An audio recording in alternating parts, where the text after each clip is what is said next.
የብሔራዊ መረጃና ደህንነት አገልግሎት ስትራቴጂክና ከፍተኛ አመራሮች በብሔራዊ ደህንነት ዩኒቨርሲቲ ችግኝ በመትከል እንደ ተቋም የሚከናወነውን ዓመታዊ የአረንጓዴ አሻራ ንቅናቄ መርሃ ግብር በይፋ ጀምረዋል።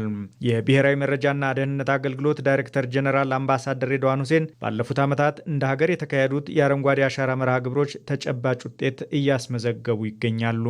የሀገራችንን የተራቆተ መሬት በተለያዩ ተክሎች በማልበስ የደን ሽፋንን ማሳደግ መቻሉን ያነሱት አምባሳደር ሬድዋን እየተተከሉ ያሉ ችግኞችን ውጤት መመልከትና ማጣጣምም መቻሉን አመላክተዋል።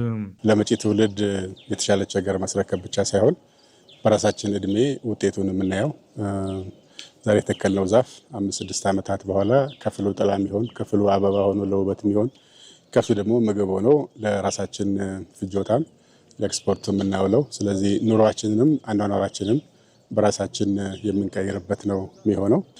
ሻል ያለች ሀገር ቀለል ብሎ የሚኖር በተሻለ አኗኗር የሚኖር ሀገር መሆናችንን የሚያሳምር ስለሚሆን ይሄ ባህል ሆኖ የሚቀጥል ይሆናል ማለት ነው።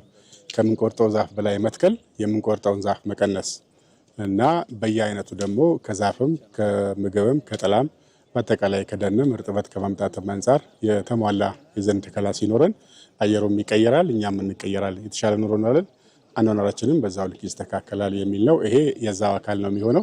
ዛሬው መርሃ ግብር አንዱ ነው። አጠቃላይ ሰራተኛውም ደግሞ ክረምቱ እስኪወጣ ድረስ የተከለ ይቀጥላል ማለት ነው። የብሔራዊ መረጃና ደህንነት አገልግሎት ምክትል ዳይሬክተር ጀነራል ዶክተር አሰፋ አብዩ በበኩላቸው በየአካባቢው ስነ ምህዳር ላይ የሚፈጸሙ ውድመቶች በቀጥታም ሆነ በተዘዋዋሪ የማህበረሰብን ደህንነት አደጋ ላይ እንደሚጥሉ ጠቁመዋል።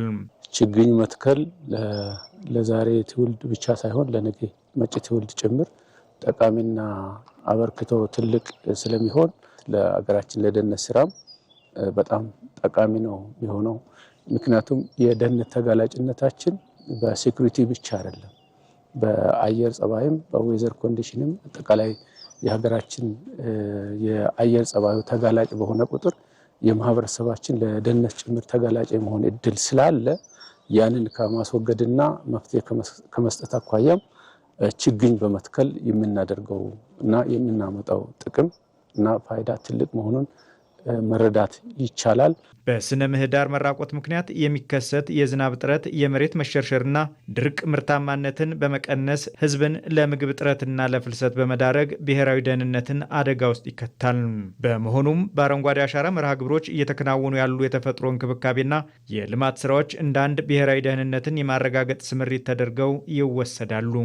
አገልግሎት መስሪያ ቤቱ በዘንድሮ የአረንጓዴ አሻራ መርሃ ግብር ሁሉንም ሰራተኞች ባሳተፈ መልኩ ችግኝ የመትከል መርሃ ግብሩን ለማከናወን ዝግጅት አድርጓል።